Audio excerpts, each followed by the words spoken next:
Hi, this is Nolan from Benchmark, and in today's video I'm going to be showing you how to draw a line using Microsurvey's Field Genius for Android. So what I've done is I've created this project and I've laid out some points in it. And to begin, what I'm going to do is I'm going to click on Project Data, my top option here. And within my Project Data menu here, I'm going to select my Lines option. And then from within my lines here, I can create a new line. And what I'm going to do is I'm going to create a line with this asphalt curb description. And to create this line, what I'm going to do is I'm going to select my asphalt curb -2 option here, and I'm going to hit edit.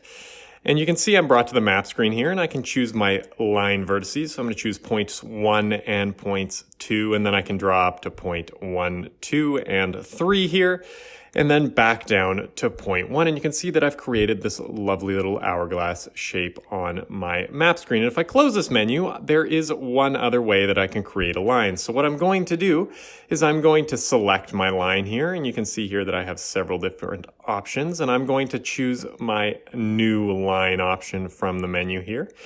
And you can see, again, I have the options to select my vertices. So if I select point 1 here, and I'm going to select from the ash curb 2, and I'm going to go to point 1-2, and you can see that I've drawn this line. And if I wanted to form out this box, I could do the same thing on the other side. But that is everything for today's video. That is how you quickly create a line using Microsurvey's Field Genius for Android. If you have any questions about anything you've seen in today's video or any questions about anything you've seen on our YouTube channel, please give us a call at 1-888-286-3204 or visit us on the web at bench-mark.ca.